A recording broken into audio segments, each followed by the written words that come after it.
તો તમે પાવરફુલ. અને એના કરતા એ વધારે તમારા પરિવારમાં પણ તમારું માન ન હોય છતાં પણ તમે ધારાસભ્ય બની જાઓ તો તમે વધારે પાવરફુલ. What's the characteristic? લક્ષણો શું છે પાવરફુલના? બધા જ આ છે. અત્યારે આપણે આવા કોઈકને જોઈએ ને, વાહ પાવરફુલ છે યાર, બહુ કહેવાય. જે દાદાગીરી કરે પાવરફુલ. મિત્રો, આજનો દિવસ કોન્સેપ્ટ બદલવાનો દિવસ છે. ભારતને કઈ ડિરેક્શનમાં આપણે લઈ જવું છે. સમગ્ર વિશ્વની અંદર ભારત જેવો કોઈ દેશ નહીં અને ભારતીય પ્રજા જેવી કોઈ પ્રજા નહીં.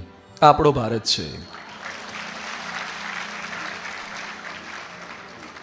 વિશ્વમાં લોકોને હજુ તો સાયન્સ ટેકનોલોજીની ગતાગમ નહોતી પડતી. એ સમય આપણી પાસે સાયન્સ. લોકો એમ કહે છે કે ભારત પાસે ટેકનોલોજી નહોતી. અરે ન્યૂટન જન્મ્યો એના 1600 વર્ષ પહેલા આર્યભટ્ટ ભાસ્કરાચાર્ય ગ્રેવિટેશનના લો આપ્યા છે. આપણી પાસે ગ્રેવિટેશનના લો હતા, આપણી પાસે ઇક્વેશન્સ હતા.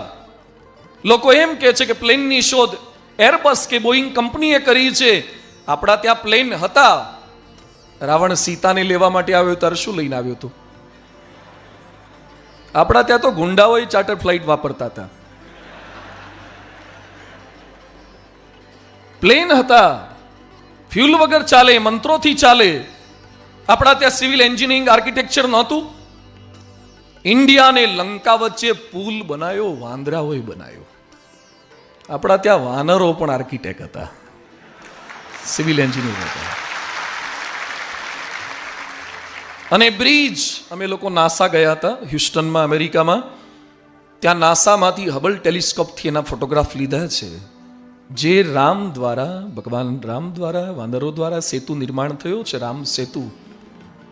એ સેતુ 17 લાખ વર્ષ પહેલા બનેલો છે એવું નાસાએ પ્રૂવ કરી આપ્યું.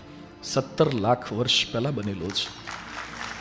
આપણા ત્યાં ખાલી વાતો છે, આપણા ત્યાં દંતકથાઓ છે. જ્યાં સુધી તમે હિન્દુઇઝમને નહીં સમજો, ભારતને નહીં સમજો, ત્યાં સુધી તમને અંધશ્રદ્ધા લાગશે. સાયન્સ છે આપણા ત્યાં ટેકનોલોજી છે, છતાં પણ આપણે 900 વર્ષ સુધી મોગલોના ગુલામ રહ્યા અને 200 વર્ષ સુધી અંગ્રેજોના ગુલામ રહ્યા. એટલે આપણી માનસિકતા ગુલામી થઈ ગઈ છે. 1947માં ભારત આઝાદ થયો છે. ભારતીયો તો 2018માં આઝાદ નથી થયા. આપણી જમીન આઝાદ થઈ છે, આપણું જનીન નથી આઝાદ થયું, જીન્સ નથી આઝાદ થયું. સમજો શબ્દોને મારા.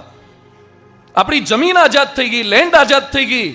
આજે પણ કોઈ વિદેશી આપણને દેખાય ધોળીઓ રાજકોટમાં અને પાછળ 2-5 કાઠિયાવાડી ફરતા જ હોય. White people. હવે ત્યાંનો કચરા પોટી સાફ કરવા વાળો હશે. આપણે આજે પણ એક વ્હાઈટ સ્કિન જોઈએ છીએ અને આપણને એમ જ ફીલ થાય છે કે દે આર સુપિરિયર ધેન અસ. આજે પણ કોઈને ગુજરાતી કરતા અંગ્રેજી બોલતા સાંભળીએ છીએ અને આપણને અનહદ અહોભાવ. બરાબર છે, લેંગ્વેજ તરીકે ઇંગ્લિશ સારી છે, હું બોલું છું, તમે બોલો છો, બોલવી જોઈએ. પણ ઇંગ્લિશ વાળા શ્રેષ્ઠ અને ગુજરાતી વાળા નકામા ને ઠોઠ, એ માનસિકતા કાઢી નાખજો. ભારત જેવો કોઈ દેશ નથી, પણ આપણી માનસિકતા આપણે નથી બદલી શકતા, આપણો એટીટ્યુડ નથી બદલી શકતા. એ બધાની વચ્ચે આજનો દિવસ, જેમ શર્ટનું બટન ફિટ કરવામાં પહેલા બટનમાં ભૂલ કરો ને, પછી બાકીના બધા ખોટા જ વખાય. એક બટન બંધ કરવામાં પહેલી ભૂલ થઈ ને, છેલ્લે વધશે જ. કા બટન વધશે કા ગાજ વધશે. આજે તમારો શરૂઆતનો દિવસ છે કોલેજનો. આજે જે ભૂલ કરીને, after 3 years 4 years you will feel that. આજે એક કોન્ક્રીટ કામ કરવું છે તો પર્સનાલિટી કઈ રીતે ડેફિનેશન બદલી નાખીએ, લક્ષણ બદલી નાખીએ. પર્સનાલિટી એટલે man power, money power, material power, makeup power, muscle power, mind power. Power કોને કહેવાય? જેની પાસે આઈફોન હોય, બ્લેકબેરી હોય, સેમસંગ હોય, મેકિન્ટોશનું કમ્પ્યુટર હોય, એપલનું હોય, પાવર કહેવાય. આ પાવર છે, આ કોઈ પાવર નથી, એ તો મટીરિયલ છે. લોકો મટીરિયલને પાવર ગણે છે. લોકો મનીને પાવર ગણે છે, પૈસા હોય, કેટલાકના વોલેટ ભરેલા હોય ને તો એનો કેફ હોય ને કાંટો હોય.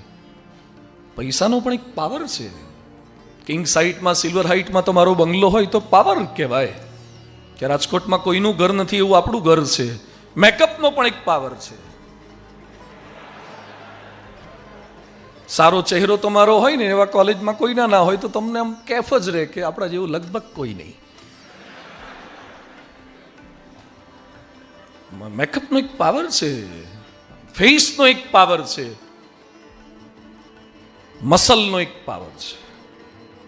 જીમમાં જાય છે, પેલા સીમમાં જતા હતા ને એટલે જીમમાં બિલકુલ નહોતું જવું પડતું. જે રોજ કામે કરતા હોય, મહેનત કરતા એને શું જીમમાં, પણ વાંધો નહીં, સારું છે.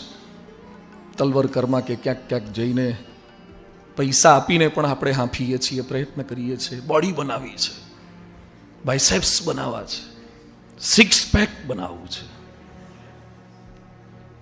સલમાન ને આમિર પણ આપણી સામે ઝાંખા પડે ને એવું શરીર કરવું છે. મસલનો પણ એક પાવર છે. તમારી આજુબાજુમાં માણસોનું ટોળું હોય ને એનો એક પાવર હોય છે.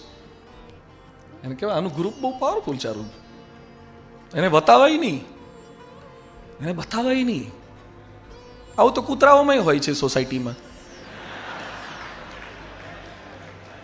2-5 જણા કૂતરાઓનું ટોળું હોય ને એને બહુ બતાવાય નહીં.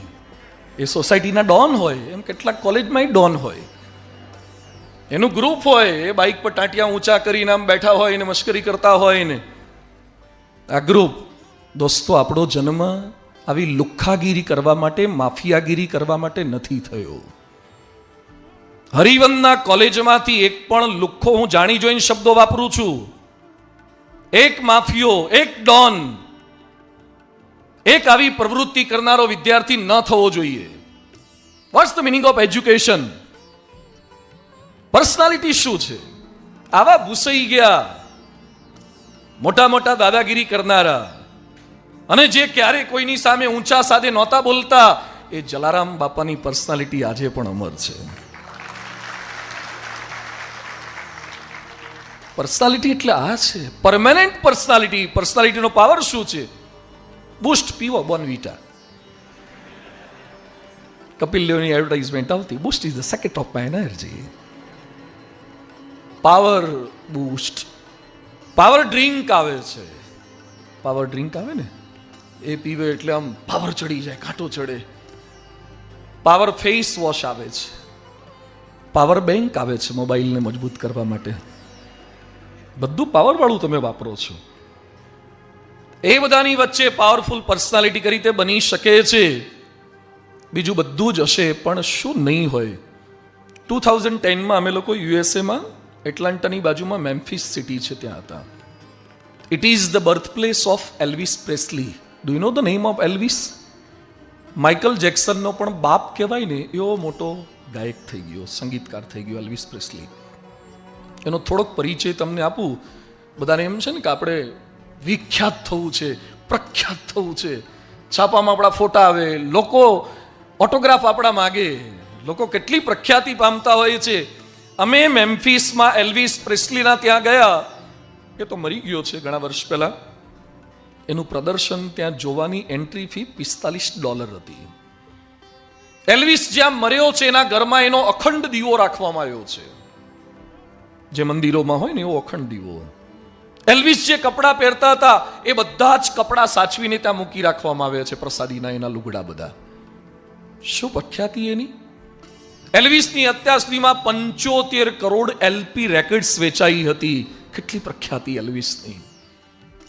અબજો રૂપિયા એ કમાતો. એલ્વિસ જે જમતા એની કુક બુક બહાર પડી છે. મંડેમાં સ્પગેટી, ટ્યુઝડેમાં એન્ચિલાડા, વેનેસડેમાં લઝાનિયા, થર્સડેમાં પિઝા. આ બધી અલગ અલગ આઈટમ એલ્વિસ જે જમતા એવી કુક બુક ત્યાં વેચાય છે. લોકો ઘરે લઈ જઈને જમે ને પછી એમ માને કે એલ્વિસ જે જમતા એવું આજે મંગળવારે આપણે જમ્યા. એલ્વિસની નંબર પ્લેટ, એલ્વિસની જે ગાડીની નંબર પ્લેટ હતી એ નંબર પ્લેટની કોપી કરી અને ત્યાં વેચાય છે. લોકો સોવિનિયર આઈટમ તરીકે એના ઘરમાં સાચવી રાખે કે એલ્વિસની નંબર પ્લેટ છે. એલ્વિસનું ડ્રાઇવિંગ લાયસન્સ એની કોપી કરી હજારો કોપીઓ રોજ વેચાય છે. લોકો સાચવે કે એલ્વિસનું લાયસન્સ. આપણું લાયસન્સ પોલીસ સિવાય લે કોણ?